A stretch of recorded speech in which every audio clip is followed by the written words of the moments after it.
Hey guys, Wolfie here and welcome back to the channel. As always, the usual disclaimer. Any opinion here is mine and mine alone. This is a RWBY Volume 9 review, and by this, it's the entire volume as a whole. So I'm going to go over what I liked, what I didn't like, things that have come about, and as well as my scores at the end. And the scores mean, one of them is my personal score. The other score, however, is for the intended audience. So please keep this in mind. Now, the key things that happen here in Volume 9, and don't mind the hair, by the way, is that Bumblebee, which is a romantic pairing between Blake and Yang, it officially is now canon. Now, what I have noticed here is, like, RWBY really didn't mention this at all, and I don't think anybody else has caught on to this, is that it leaves the door open for them to break up at a later time. Now, why I say this is because when it comes to things becoming canon, as I've said before, it doesn't mean they remain canon. And that's something that everybody needs to take into account. Meaning that people can get together, people could also break up. And the whole thing, when Bumblebee became canon, it got extremely mixed reactions. Meaning that there are people who have criticized them in the sense of the ship. Meaning that, was it forced? Was the writing and execution of it being to blame? Whatever have you.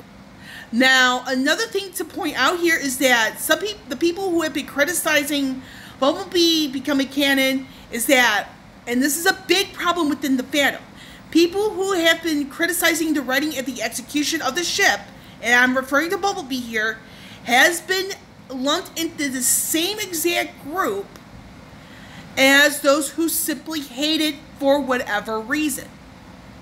And the fandom really needs to separate those who are just criticizing the writing and the execution of the ship. We have to separate that group from the ones who are genuinely hating on Bumblebee for no reason. Or any reason. And the reason why those two groups need to be separated is because those who are criticizing the execution and the writing of Bumblebee as a ship, which include members of, I would say members, those who identify as LGBT+, alongside Bumblebee shippers who did not want them to become canon. And the fact that they're all being lumped together as haters and being labeled as homophobic, it's a really bad look for the fandom. And it's one item I've never seen being addressed by RWBY, never being addressed by the writers as well. So it is one item that desperately needs to be addressed. Because the longer this goes on, RWBY is going to get canceled because you're going to have too many people not wanting to watch RWBY anymore because the fandom. And people will have stopped watching RWBY on a gradual basis since Volume 4. And if RWBY really needs to work on something, is to bring the former viewers back. And what's been going on in the later volumes, since Volume 4, it's like they're still losing people. And it's like, some of the stuff I've been reading on social media, it's like they're not really doing anything to bring people back. Rooster Teeth is running out of money. And I'm going to get to that whole thing with Rooster Teeth out of money in the future of RWBY volume. Future of RWBY video. Blah, blah, blah. I need to get my English in today, folks. But yes, with the whole thing with Bumblebee, it's like, the reaction overall is extremely mixed. And the fact that people at Crunchyroll alongside Rooster Teeth are not saying, hey, people should be allowed to have an opinion. If they want to speak on the writing and the execution being bad, let them speak. None of them on RWBY, nobody on Crunchyroll, and nobody on Rooster Teeth are saying anything about that. And that's what's going to hurt RWBY in the long term. With that bit out of the way, and sorry for this aspect of being a bit of a ranty thing, but it's necessary for this video because, again, it comes down to Bumblebee becoming canon, but it leaves the door open for them to break up because we have yet to hear anything about them remaining canon after the show is done. There's nothing on that, and that's something I don't think anybody can deny. But the fact is, again, to reiterate, Bumblebee is now canon, but the reaction is extremely mixed, which could force the writers to be like, maybe we should break them up and get the consistency going. Or something, or do something to bring the former viewers back. Or alternatively, let people ship who they want on the show without being criticized for it. So another thing here is that Neo, she becomes part of the tree, so she's probably going to come back in a later time as a better person. We don't know. And then there was like an introduction of newer characters, all that stuff. And now the thing that I did like about this volume is the fact we now hear Summer Rose's voice. Granted, it came towards the very end, but it's like you're talking about the idea of identity. And for this particular volume, it did follow something from volume 6, and that is a trial by fire for RWBY. Now, I did predict previously that it's going to involve Weiss, but it turns out I was kind of wrong on that, and hey, I do predictions for fun. I don't expect things to be correct on this. And the reason why I do predictions for fun is like, you know, hey, try to get myself involved however I can. So it's one of those things, it's like there's a trial by fire and it involves identity. Now, we don't know anything more about Volume 10 outside the fact that there is a script being written for it. Now, there has been increasingly amounts of people saying it is greenlit, it's coming in September. However, there is a Wiki link. I'm going to say link. I would have said link, but it's link, where the information is completely false. And what I've noticed is in this particular link, I'll have it in the description below so that people can take a look at it, is that some of the episode titles for the quote-unquote Volume 10 involves titles from Volume 9. So, for anybody who says it's coming to HBO in September, that is 100% lie. It has yet to be confirmed, and even if it does get confirmed, we won't see anything more of it until at least 2024. And the latest, some people are saying maybe 2026. And the reason why I bring this part up is because Rooster Teeth needs a new animation team. Complete new animation team. And when it comes down to the new animation team, where is it going to come from, first and foremost? 2, there's going to be a costume change coming. And 3, will it affect the writing? Will it force the entire script to be rewritten? So that's a lot of things people need to be aware of. Is that the stuff that I just said, you know. People are saying Volume 10's confirmed. We have yet to hear anything from that. We only know that the script is being written as we speak. We don't know anything else. So, outside of that, with the whole thing with Neo, I do feel she's going to come back at a later volume. We don't know if that's going to happen or even when. We do see a bit of Raven, Gang. We do see Summer as well. So I think Summer Rose is like one of those things that kind of saved this volume, in my personal opinion. And I'll get to that, get to the why later on. Now, besides the whole thing with Bumblebee becoming canon, Neo, she becomes part of the tree at the very end. Jean becomes the Rusted Knight, although he is reverted back to his younger self in sense of looks. I also feel that some people are mentioning White Knight about to become canon. And that's a romantic pairing between Weiss and Jean. However, I have to reread the source. Is that apparently Weiss's voice actress was asking the writers to put her in a relationship. They did not. I think that they don't want Weiss to be in a relationship, so it's like that's probably going to become a one-sided thing. So outside of that, so there's the Curious Cat becomes a surprising villain. There's Little right here. I'm going to zoom in real quick. So that's a new character, becomes someone at the end.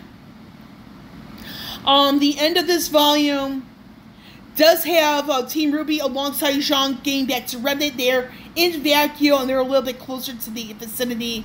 So we simply, like, that's a lot open-endedness there. The post-credit scene is actually a preview for the Justice League RWBY crossover films. I know it was the first one for that, so some people were like, "Where's that volume 10?" It's like it hasn't even been confirmed yet. Why show something you don't have anything for? So that's that on that. So let me grab my notebook because I do have my notes right over here. So there has been some resurrecting of varying controversies involving Rooster Teeth with a lawsuit that's supposedly ongoing against Rooster Teeth and its SA, which is kind of odd in sense of timing. Another thing I want to go into here, and this is again in my notes, so there is a possibility that Team RWBY might be heading into Splitsville again. And there's some people have expressed the doubts that Summer Rose is dead. Unfortunately, a lot of people say that she is in fact dead. We simply don't know what exactly happened as of yet. But even that, we are now given more hints as to what happened, and what led up to her death. I do feel there is some finger pointing, not just in the fandom, not just in the RWBY community, but also in the show as well. In the sense of like, who's going to be blamed for what? Let's see here. I'm looking at my notes here. So, Volume 9, Chapter 7, in my personal opinion, that's the best episode.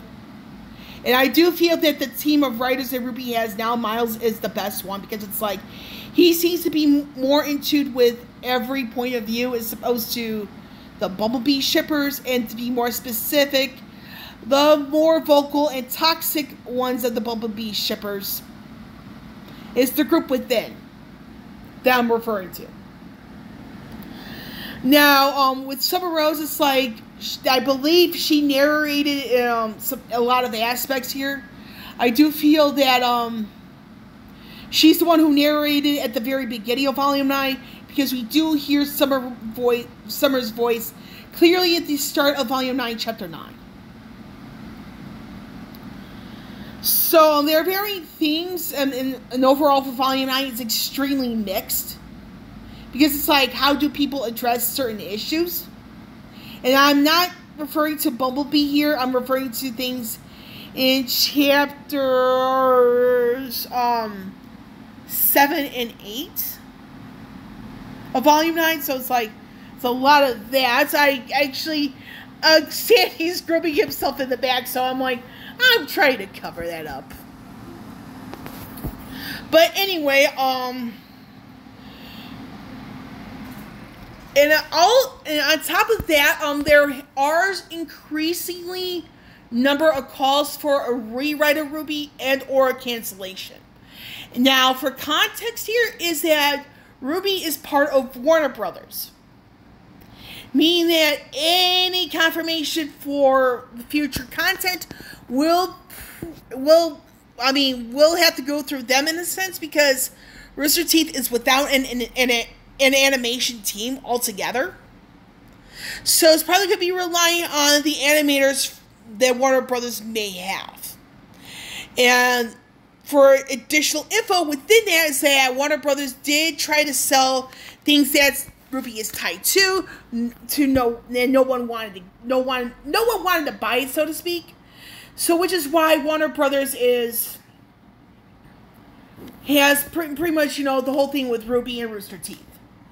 Now, there's one thing I do want to address here, and that is for the end of Volume 9, a lot of information got leaked, which most of it turned out to be correct. Now, one of the things that turned out to be correct is Summer Rose's attire.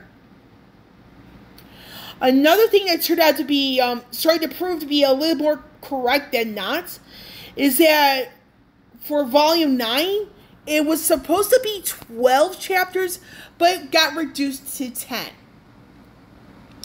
Now, there are, so the reason, and this is something that I'm like, something I really shouldn't trust certain people on. Now, there was a supposed budget issue with Volume 9 because some of the budget went towards the crossover movies, which I feel is a bit of a mistake because some of the things that happened in Volume 9, a lot of the cuts, and then some of the cuts supposedly involve moments between Blake and John, which could be very costly in the end, in the sense of a certain ship. It's like, how many more people are willing to support Rooster Teeth like that? When you have cuts like this, leaks turn out to be more true than not, etc., etc. Now, one of the other leaks involves the planning of Blake and Yang being a couple, and it's like, was it really planned? Was it really not? Now, like I said, regarding that aspect of what I just said now, I'm leaving my personal opinion of that out of this video. It will be in the Bumblebee video, because I want to make sure I get varying receipts out before stating my opinion of that. Now, with that bit out of the way, the likes, dislikes, and whatever have you. Now, regarding Volume 9 as a whole, it leaves a decent deal to be desired because of the budget. Because if you look at the beginning of Volume 9, it just I felt there was more that could have been said and done. And I just wasn't feeling it. And unfortunately, due to the length of Volume 9 being down to 10 chapters, and then some of the episodes didn't really feel like an episode because it was too short, or alternatively, you try to cram too much into an episode, it's just it simply did not work. And the writing and the execution is really starting to show a lot more of the flaws on RWBY. And it's just I used to be more supportive of RWBY, but Volume 9 just I can no longer really support RWBY like this. I mean, granted, when it comes to future stuff, I'll still watch it, still do it like that, but I won't do any more videos on it, because it's the fandom is just so toxic, and it's just Rooster Teeth is continuing making these mistakes. It's just I can only do so much on my end to support it, and I no longer can. So, it comes down to writing the execution of varying things. It simply fell flat. And if Miles never wrote a single thing for Volume 9, this would have been a lot worse, in my personal opinion. And the varying amount of controversies against Rooster Teeth is just this is a preview of the future of RWBY video, so I personally will not be surprised if Warner Brothers eventually takes over RWBY completely. Meaning new animation team, new writers, new everything. Because the execution is just not good. And Volume 9 cements that. I mean, there are people who are still being blind defense about it, but it's just sometimes one has to open up their eyes and smell the roses. Smell the coffee. this is perhaps one of the worst volumes out there. Because if it's not for one thing, it's something else. And it's something it's like, why did I not drop it after volume 8? And the fact that after I do the revisiting thing, those could be the last series of videos I do for RWBY. Is to revisiting this to see if my opinion changed. But I think if it weren't for Miles writing anything for this volume would have felt really flat. And the animation, it's like it hits really well in some spots, but not completely. In fact, perhaps the MVP for this particular volume is actually Curious Cat. Because you're talking about a character where it's like you don't know if he's a friend or foe, and the cat turns out to be a foe. That was pretty well played. Now, there are some people who have been praising the fact that the entire team got more lines in this volume with a smaller cast, but one has to really think about it like this. With Volume 8, Yang actually had more lines than Weiss. And then Blake, she hardly had anything to say in the sense of Volumes 7 and 8 put together. She's got more lines in Volume 9, but in reality, it's like this entire volume is one of the worst in my personal opinion. It's like I really can no longer support RWBY the way I have been.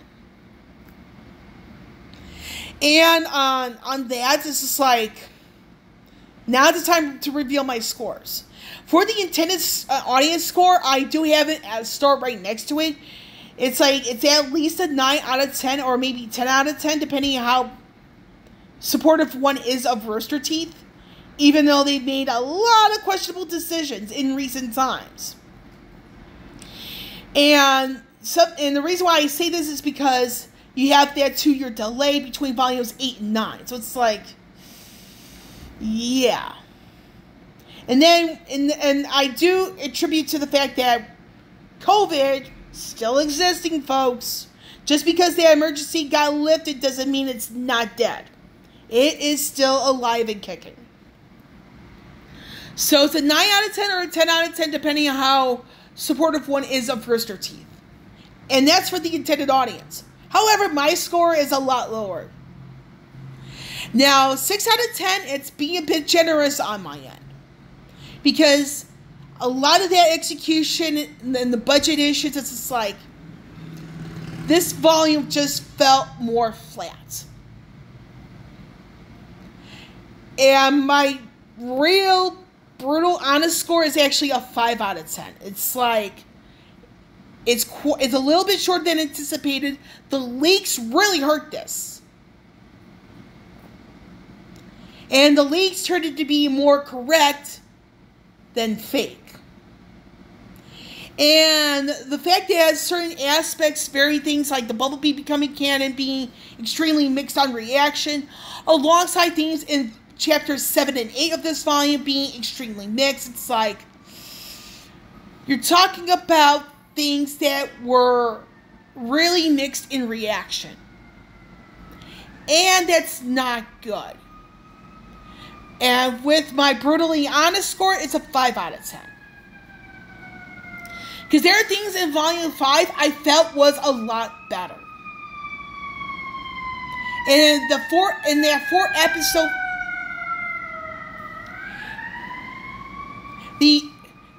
when you look at that 4 episode finale for Volume 5, the way it was drawn, the way it was drawn out was like, that was well done, because you're talking about changing points of view, what's going on, so to speak.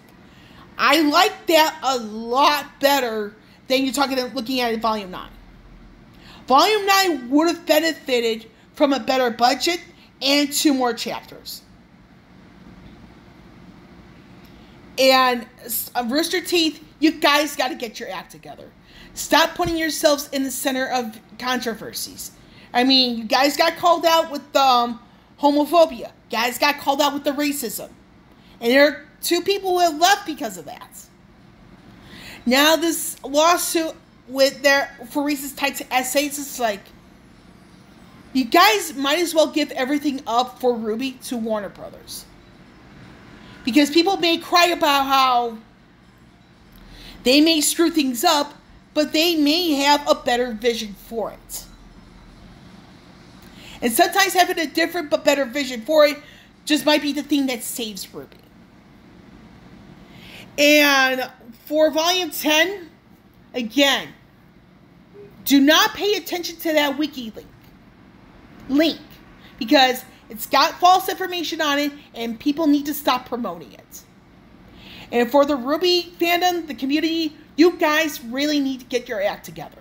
Because labeling somebody as homophobic over a difference of opinion makes you look really bad.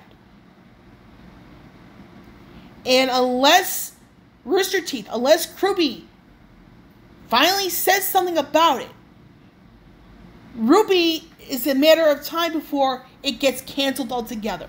Because people choose to label things as whatever as something simple as a difference of opinion.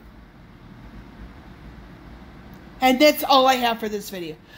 That's all I have for this video. So with Wolvie here signing off, I will catch you all on the flip side.